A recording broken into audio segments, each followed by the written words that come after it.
So Chris just dropped me the Firebird back. Plan is to go home in that tonight, but he did recommend changing the spark plugs out first, which I had here.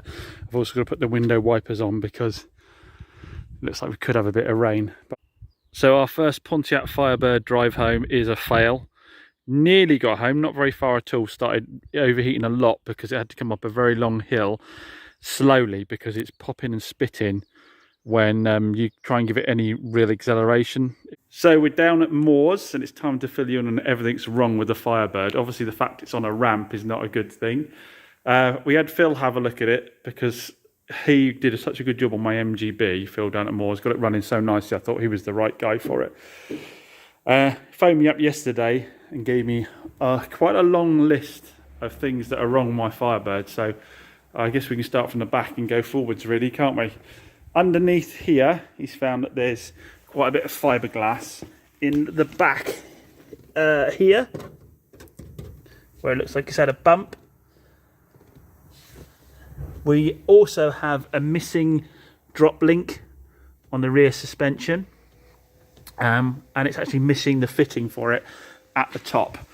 So that needs to be found. The handbrake cables, we got the handbrake cable set up, but the handbrake cables are running badly over the exhaust because the exhaust is aftermarket, so the cables aren't quite fitting in the right place. You see they're stretching across the exhaust there. I think, yeah, just there. They need to be rerouted underneath somehow because this exhaust setup isn't quite correct. Apparently, down the bottom here, the floor pans, someone's welded floor pans over old floor pans, which is quite common, I think, in America. They are seam welded all the way around, so they are correct, but apparently there's even two sets of carpets inside. The old carpets are laid over the top as well. Nothing for us to really do about that. It's structurally sound. There's no rust on it, so kind of leave it. In terms of running, the fuel gauge wasn't working because apparently the cable had wrapped itself around the prop shaft. The wiring on it is quite a nightmare apparently. Needs redoing in a lot of places. So yeah, the fuel gauge, the wires, the sender units have wrapped themselves around the prop shaft, so that's why that wasn't working properly. He's found some live wires in the engine bay that shorted out. You can see we've got coolant on the floor there, which is leaking from the radiator, but when he started his investigations, he's found that there's no thermostat in the thermostat housing, so clearly there's been a problem with overheating before. So he's not quite sure what the score is with that. What else was found along the way? We already had Chris, he's already done a wheel bearing for me, and he's done a, what was the other thing he did for me? Bird on the roof there. Yeah, he did a wheel bearing and he did a bushing, I think, that needed to be pressed in. That was to make sure it was safe on the road.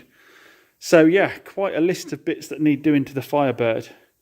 Now, this isn't a situation where there's anyone to blame for anything. This is an old car. There isn't a chance that anybody will know what's happened to this in its life.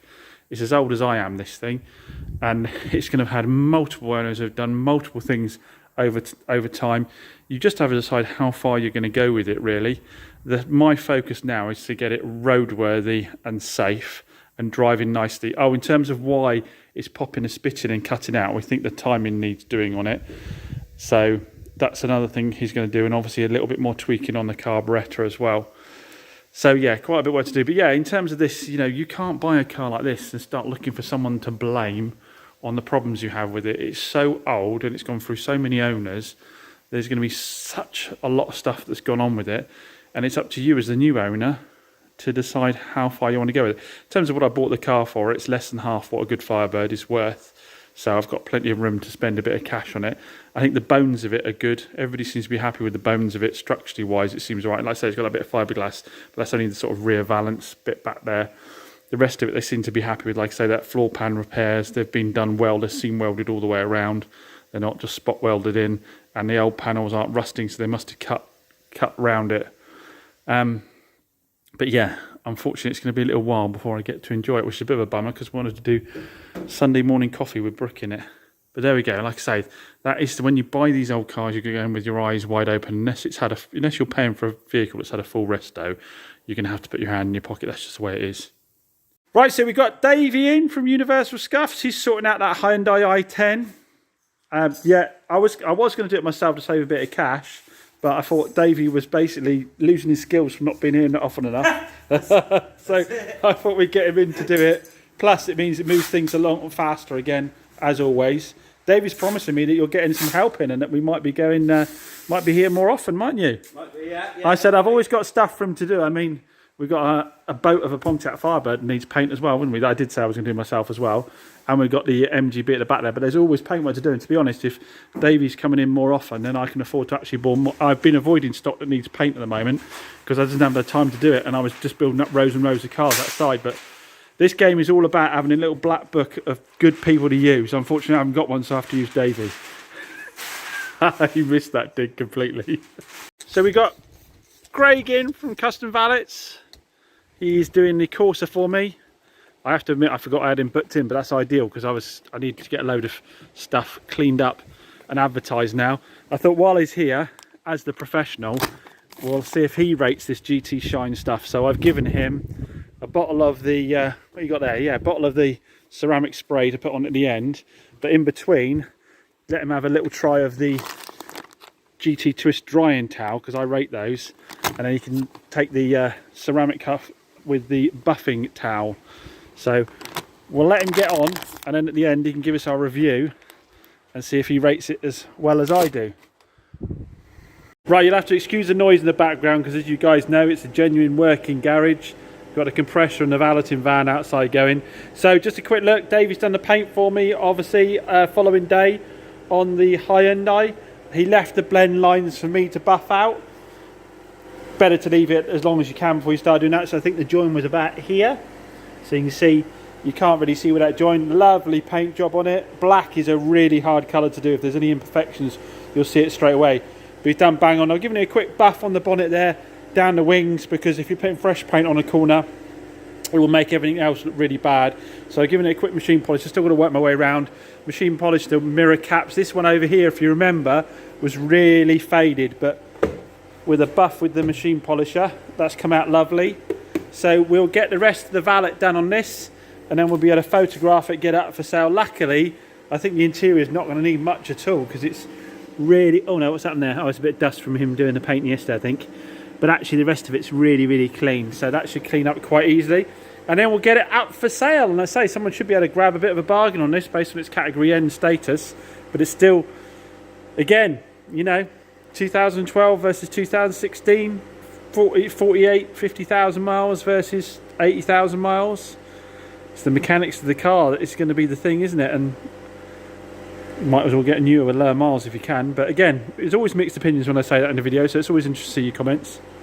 So still hooning around in my Jag. Really enjoy driving this car. Like I say, for what it owes me, I don't think I can get a better car for the money to be. If you are in the market for a comfortable cruiser that has loads of grunt but gives you decent fuel economy, I do recommend these 3 litre S Jaguars. But I just wanted to point something out. I've been getting a bit of a vibration in the steering, and I thought, well, I'll pop it down to Moore's, get them to check it out. I keep putting it off and keep putting it off, but someone just pointed this out to me this morning, and this is why you shouldn't let these things ride. Look at the bulge. I've got a massive bulge there and a massive bulge there, and I think there was another one somewhere else, so that could have gone at any time.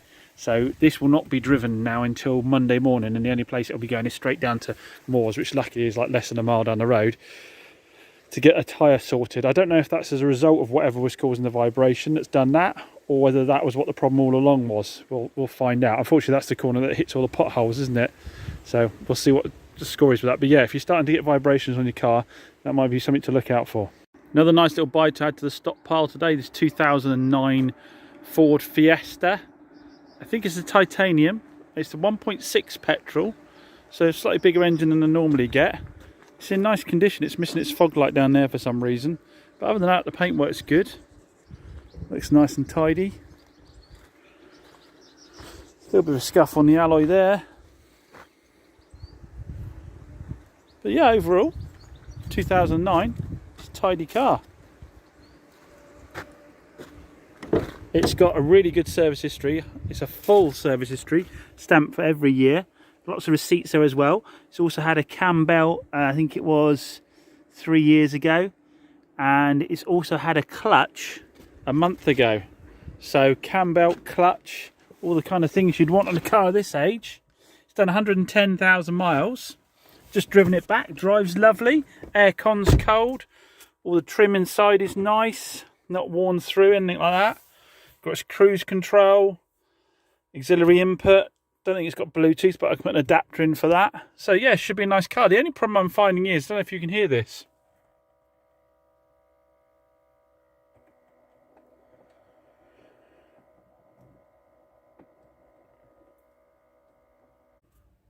Oh, it stopped again anyway. So probably worrying about nothing there. So Craig just about finished the valet on the Corsa now, so he's going to put to test the GT Shine drying towels. What do you normally use to dry cars down? You got your own ones? Just generic. Just generic ones, right? Okay. If you're not doing this after washing down a car, you'll find you get horrible water streaks on it. It never looks good. You need to use something to towel down the car after rinsing off. You can have that, mate. It's all yours. So we're going to see if he rates it. So I rate him quite a lot because I find him really quite absorbent, but we'll see what his opinion is. He's got no skin in the game, so he'll tell us whatever he thinks, to be fair. So far, so good. Yeah? Yeah. It's taken all that up. It's taken all that off. Yeah. See, I really rate them. I've been using them quite a lot lately, and they're not huge. Normally they're sort of double that size. Yeah, you find them too big sometimes. You fight with the cloth more than anything. So that's all right, though, isn't it? Just pulled it straight off. Right, okay. So it's a thumbs up for that, then? Thumbs up. Right, okay. We'll see what he thinks of the Shine in a bit. Right, so Craig's going to give the GT Shine a go now on it. So my feedback, we'll see what Craig's is. I like the fact that it comes off so easy after application. Gives a good shine, but it's just super fast to apply. And we'll be using the GT Shine microfiber cloth as well for the application. So we'll see what you think, mate, of it. I'm sure you've given the instructions a little reading already, haven't you? Quick read on it, see what it's like. What amazes me as well is how much it lasts. I have to literally spray a tiny bit on. And I've had one of those last over like 5 cars. Goes on easy, doesn't it? Yeah, it goes on smear free when you wipe it over. It shines up lovely. So you've got a bit of a faded number plate there. Let's see if it brings a bit more shine. Yeah, look at that straight away. Brings a nice shine back up to that number plate. So you're liking it too then, buddy? Yeah, it's pretty good. As always, I've got wrangled a discount out of them. So if you look in the description, there'll be a link in the description with a discount code for the product. What I will say is they are American based.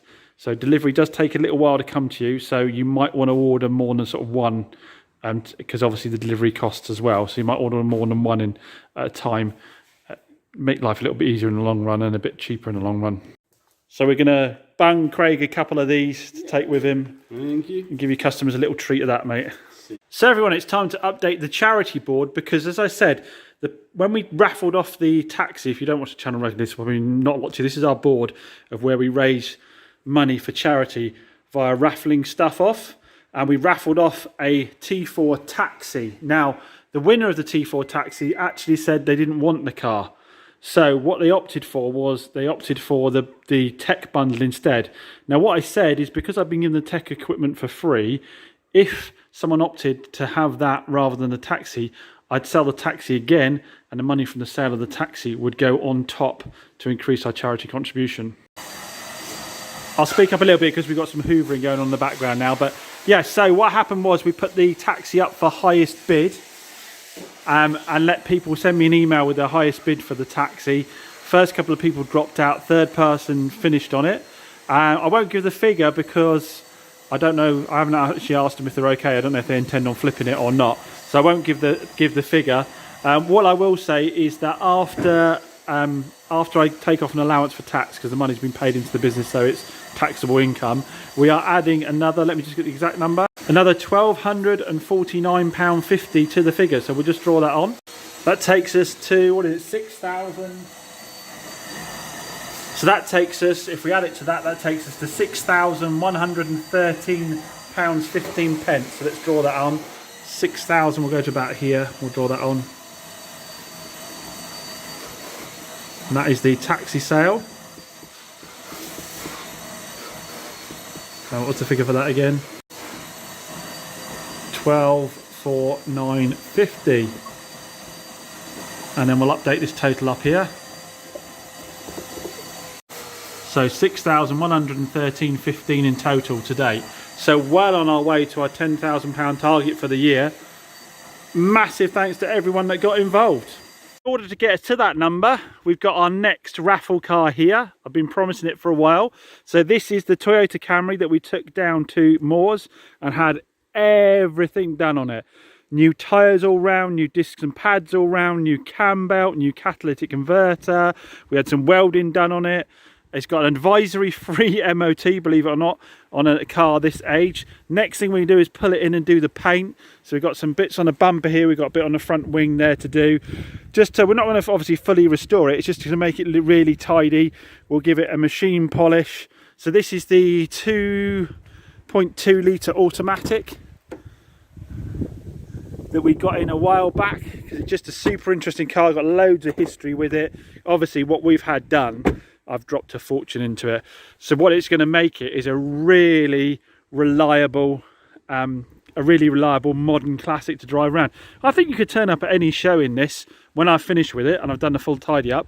I think you'll be able to turn up at any show in this, and I don't think you'll see another one, but I still think you're going to get interest. I think it's got a bit of modern coolness to it. And it's something you'll be able to hop in with the auto gearbox, and you'll be able to hop in it and enjoy it. So let's pull that into the unit and get cracking on the paint and get the raffle started off on it. Got to mention in the last bit, the money that we've raised from the sale of the taxi, we're going to give some of that to Devon Air Ambulance, but I also, hopefully you guys will agree, I want to support a couple of young ladies locally. I'll put a link in the description down below to their charity raising efforts. There's a couple of young ladies locally, they're getting their hair cut for a cancer charity, so I want to give them a bit of a boost, help them out with it. So we'll give them a bit of the money from the taxi towards that and some towards the air ambulance. And yeah, if any of you want to support those young ladies, I'll put a link in the description down below to that. Again, massive thanks to everybody that's been getting involved. It's hopefully you're as chuffed as I am with the amount we've been able to raise and help these charities out, and hopefully that's something we can keep on doing. So yeah, let's get the Camry in, get started. We'll give it a machine polish. We'll sort these bits of paint out. Like I say, all the important mechanical stuff's done. We'll put a few more miles on it to iron out any bugs, and then we'll be giving that away. Again, what we'll do is give a secondary prize. I think they're giving me the opportunity now to allow a cash alternative as well, so maybe we'll do that, put a cash alternative, but we'll also put in a tech bundle, but also a massive thanks to all the companies supporting, like the Top Dons and the Launches and King Bolan and GT Shine. They've given me so much stuff. I'm going to be able to do loads of like second, third, fourth, fifth prizes as well. We'll keep the ticket price nice and low as well, and then yeah, and then hopefully we'll have a bit of.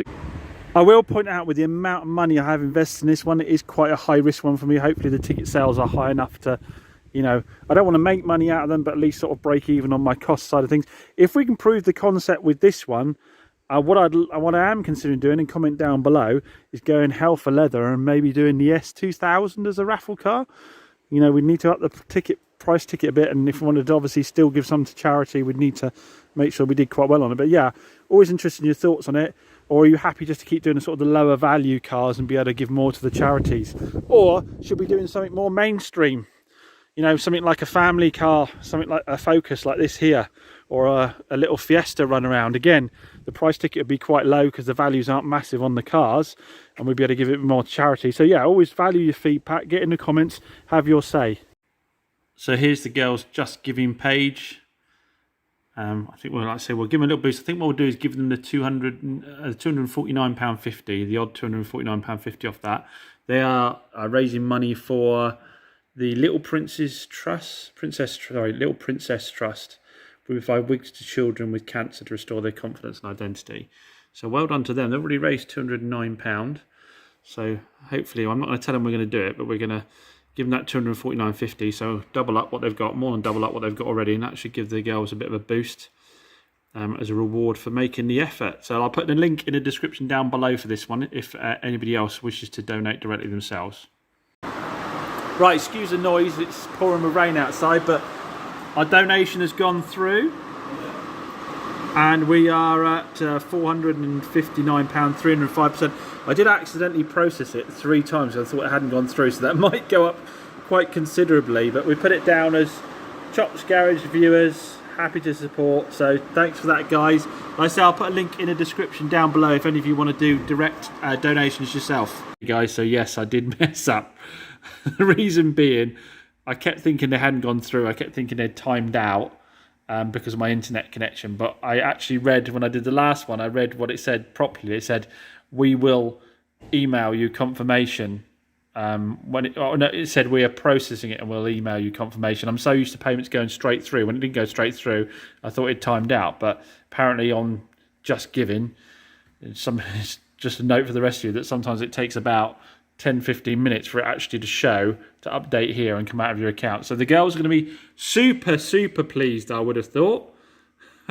What's that put them up to now? That's put them up to £958. I guess the important thing is that it is going to charity either way. And I say we'll give the balance of it to Air Ambulance. I wouldn't be Chops Garage if I didn't leave you with a story. So today's story we're going to do with a bit of a view of the beautiful Devon countryside in the back. Sorry if the wind noise comes across the mic a bit, but a totally different one today. I had an email from a subscriber. I won't use his name because the email at the bottom that he's forwarded me from the company does say confidential and all that kind of stuff, so I've decided I won't use his name even though I said it was okay. He had his car written off and he was given, I think it was 10 or 11 grand to buy a new one. He got hold of the insurance company and said, that's not enough. I've been looking around dealerships. It's not enough for me to buy that car again at a dealership with that mileage, that kind of thing. So you need to cough up some more money. Big, well-known insurance company. Again, I think I'll decide not to use their name, but a big, well-known insurance company. And they came back to him and said, well, your problem is you're looking to buy from a dealership. And car dealerships artificially increase the price of vehicles. I've never heard this before. It's a total shock to me. If any of you else have experienced this, let me know. So car dealers artificially inflate the price of vehicles. So he needs to go and buy the car privately. Now, quite rightly, our subscriber came up to us and said, are you asking me, as a non-mechanic, someone who knows nothing about cars, to go to a private seller and spend £10,000 on a car with zero comeback? He could drive away and find out that car later on was a category car, category N. He could find out I could have a Duff gearbox. He could find out all kinds of things, and he'll have absolutely zero comeback on a private seller. So I just was utterly shocked that an insurance company would be out there saying that dealers artificially increase. The difference between a dealer price and a private seller price can be anywhere between £500 to £1,000, absolutely maximum. And it's coming out with up to 6 months comeback, normally comes out freshly serviced, MOT'd, all of that kind of good stuff. You've got up to 30 days really to take it back for any reason. And they're suggesting to members of the public that the prices are artificially inflated and they should go and get their cars from private sellers. God, I mean, are they saying that to people who've got 30 grand? Absolutely mental. Yeah, so if any of you have heard that before, let me know. But I thought a lot of you would be very interested to hear that. As always, massive thanks for watching. We'll see you again on the next one. Cheers.